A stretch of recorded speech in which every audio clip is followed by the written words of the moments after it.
Welcome to the Dance to Heal podcast. I'm your host, Jenny C. Cohen.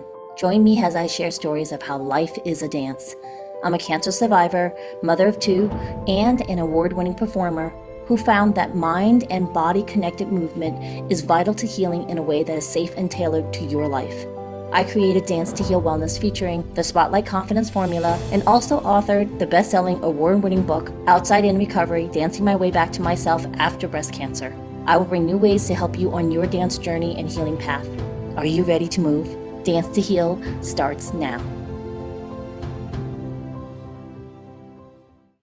Welcome, audience. I have the utmost pleasure of welcoming Kate Nash today. Now, I've known Kate for quite a few years, and we're going to just read the first sentence of her very, very affluent bio because I have so much respect for you, Kate, and I'm so glad you're here. My wonderful audience, Kate is an instructional designer and leadership strategist with over 20 years of experience. So she helps people like you and me learn, lead, and grow. Now, the thing that I really love about her ability to break down rather complex thoughts and things that are happening in the world right now so that we can understand them, because she got to develop training for Fortune 500 companies well before launching her practice in 2020. And it feels like right now in 2025, the world is blowing up in ways we can't even quite comprehend, forget about keeping up with it. Welcome, Kate. Thank you. It's so good to be here. And like you said, I totally respect you. I just love being on this podcast with you. I think we talked about doing this maybe 2 or 3 years ago. Yes. And here we are. Yes, here we are. It finally happened, right? And I think this is the best time ever because they've now just come up. Well, by the time this episode airs, they might probably be going on another version of ChatGPT. I think they just launched version 5, and they keep innovating it. And there are a lot of people who don't even understand ChatGPT free at the most basic level. And there was a story about someone putting in someone's name about how they would teach something and then them witnessing it live another time when that person spoke. What does that mean, Kate? When someone could type in, what would Jenny C. Cohen say about how, dance is important, and then it would pop up what I would teach about. What does that mean, Kate? Well, the AI ChatGPT is able to look at the internet and kind of grab what you're kind of well known for if you're well known on the internet, which is fabulous. It will do its best to mimic it. And people are kind of saying, hey, so-and-so is hot and popular, and I want to do what she does. And so they'll kind of do a shortcut to use AI to deliver something that they feel like is going to be well received and make them a lot of money. Everybody wants to make money while they sleep. And so if AI can build the course for you and build it on somebody else's intellectual property, why not? Now, I have lots of problems with this, and I hope the sarcasm is coming through.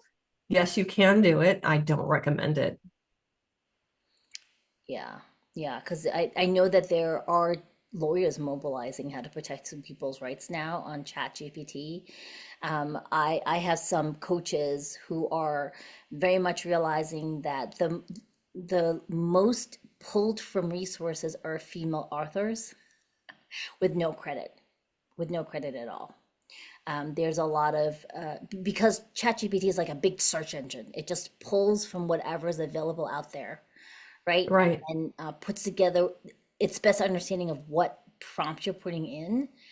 How you use it a lot though, Kate. Like, you can help someone build their very own AI that will look or see something from their perspective, right? How does one navigate this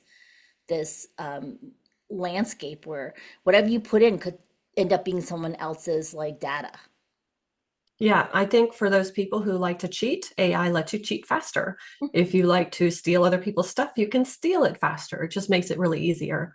However, if you have some ethics in your business, if that's important for you to do things correctly, there are ways to pack your custom GPT with your own intellectual property, your frameworks, your values, how you like to write, your tone and your style, so that it creates content that's more like you. That to me is so much better use of AI than trying to borrow somebody else's voice. I mean, that actually diminishes that shortcut that you're using to create something fast and viral based on somebody else's content. It's a shortcut, but it's also kind of shortcutting who you are. You're getting cut out of that loop.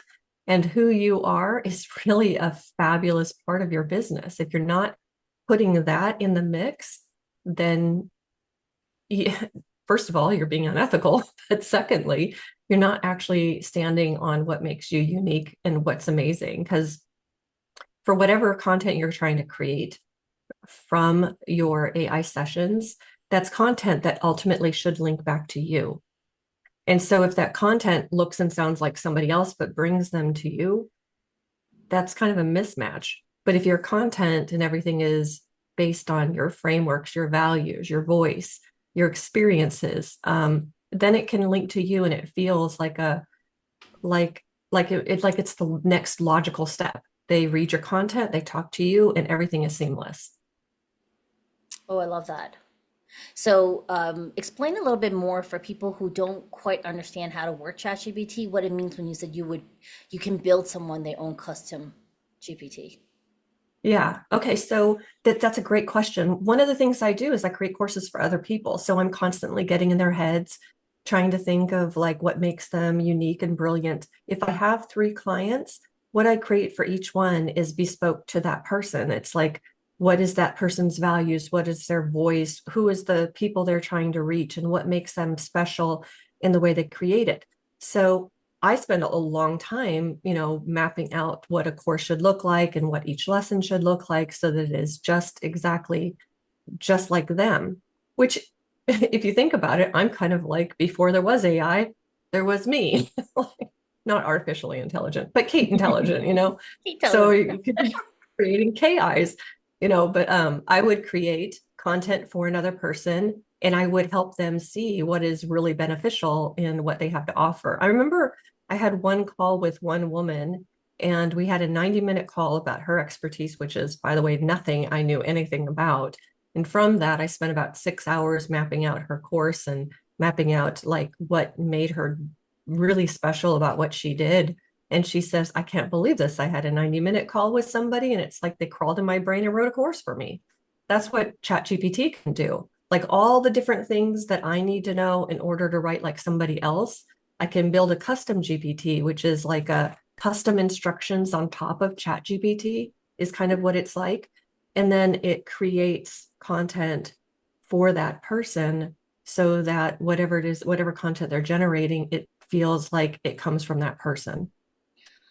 I have a question for you regarding that. Some of us who are more using AI a little bit more, but not quite understanding between like a chat GPT and like are they called bots or something where it will automatically a chat box, right? It'll answer a question in your voice as someone will be like, oh, Jenny, how do I start dancing if I've never danced before, et cetera, et cetera.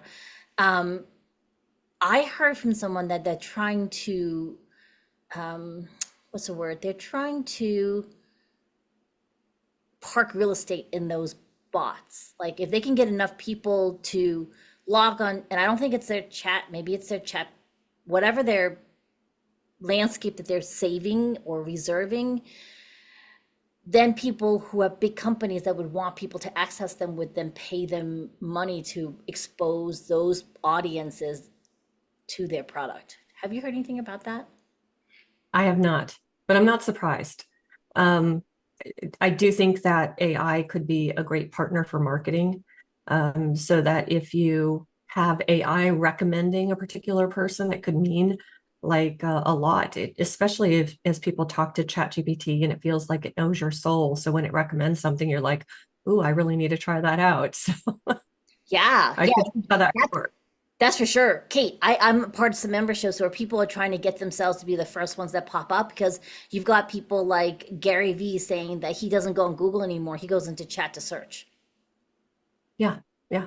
That's absolutely right. I know that people are talking not only about SEO, but AIEO or something like that. So they want to pop up in ChatGPT's recommendations. I don't really know much about SEO or AI recommendations. So that kind of goes beyond the scope of how I use AI. I have thought about it though, and I do wonder. I personally have turned off the sharing.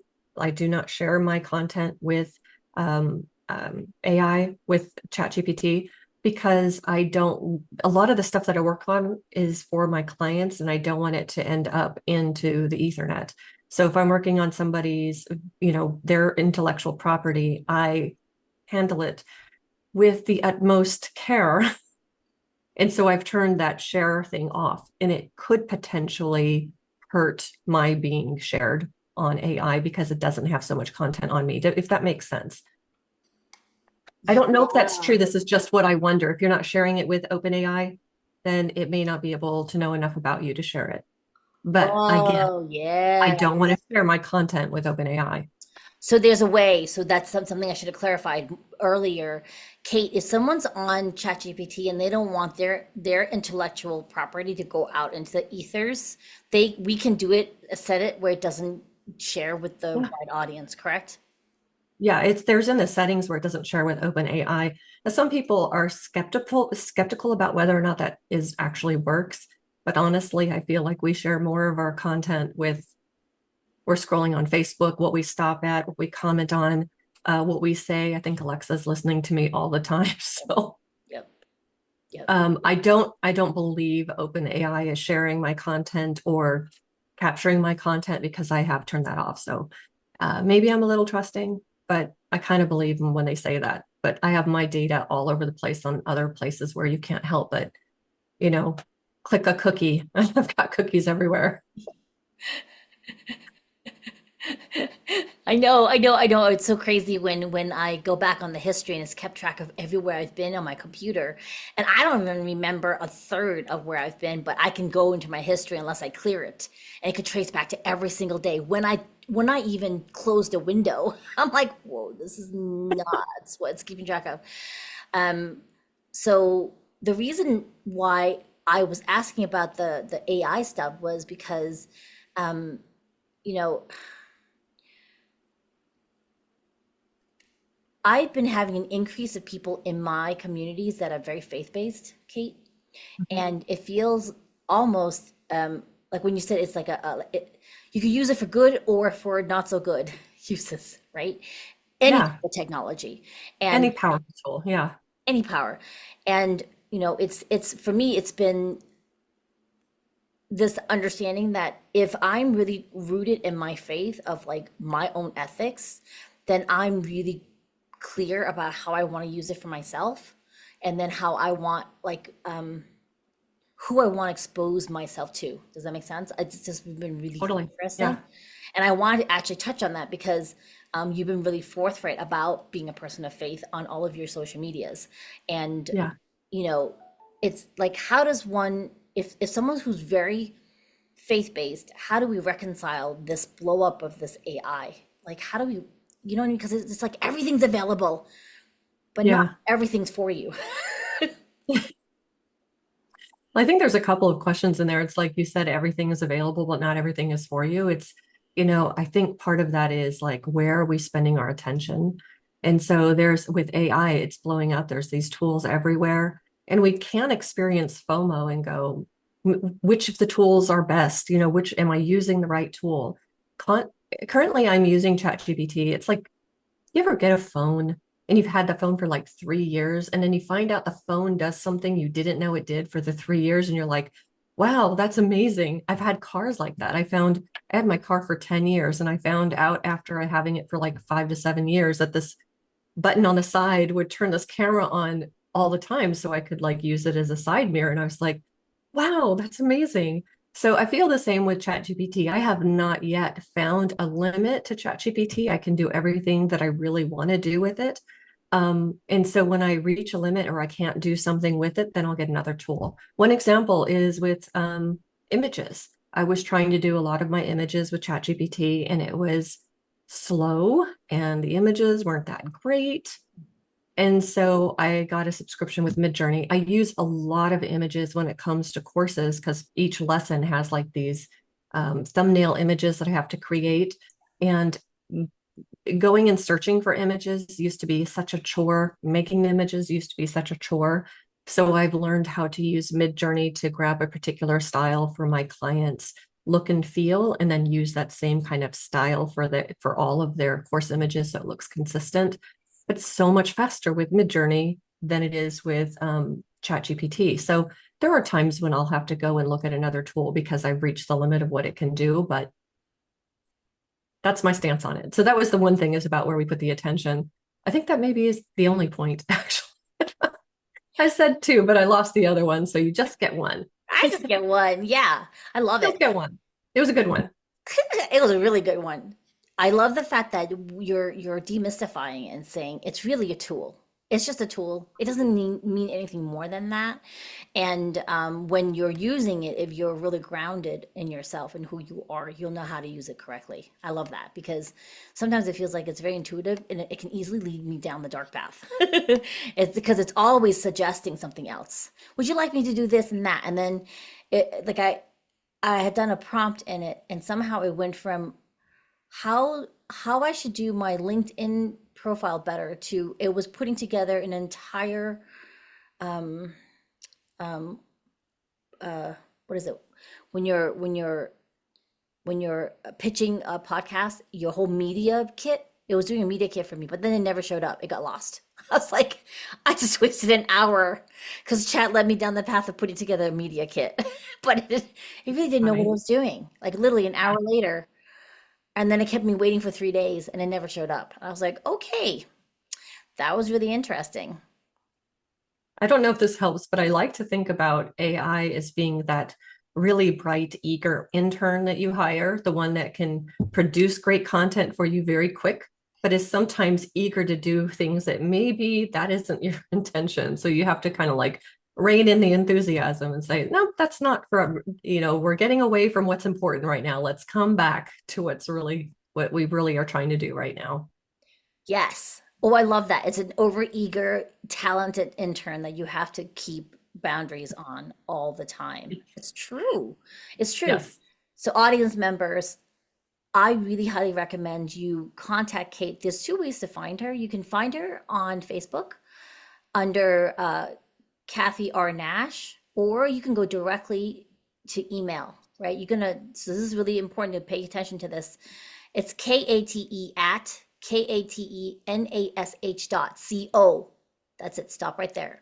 Because if you type in the M, you end up with this other person that isn't relevant to this conversation. Okay. So when you go to Kate at katenash.co or find her on Facebook, she's offered to help you build your own custom GPT, or if you want to talk to her about building your own course. Kate, for people who want to build their own course or even just to be out there more, what would be something that you would suggest they do? Um, Okay, so probably we'll just talk about courses. If you're going to build a course, really try and be unambitious with that first course topic. Um, if you are going for like your signature course and you're trying to build it the first time, it can be overwhelming. So if you are really careful about choosing a small topic, something that you know is doable, it'll give you practice going through all the steps, but in a more um, doable package. Let's say if you had a course that you think is a signature course and you could maybe imagine that it's 30 hours of videos, it's so much work to put that together and go through all the steps. But if you have one that you can put together and you think it's like 3 to 5 hours of videos, you can iterate that a few times and keep getting it better. And then you're learning all the steps about creating a course as you go. Oh, I like that. So if you had this big idea that you want to promote to the world or try, you're asking us to consider doing a smaller version or something else for us to learn on before we develop that big idea. Yes. Yeah, start small and then you can grow into something bigger, but it introduces you to all the aspects of actually developing a course because there's a lot more than most people know. Oh yeah. Oh yeah. So I'm gonna take this moment right now to speak directly to your audience. This is easy. You're just one funnel away from success is a lie, right, Kate? Yeah. It's crazy. Yeah. Yes. It's The whole make money while you sleep. Remember, you have to work really, really hard before you get to that point. So, yeah, real talk, folks, right? And so pay attention to what we're talking about, that there are tools like AI that can make it a little bit easier, the work still has to be done by you ultimately. Yeah, absolutely.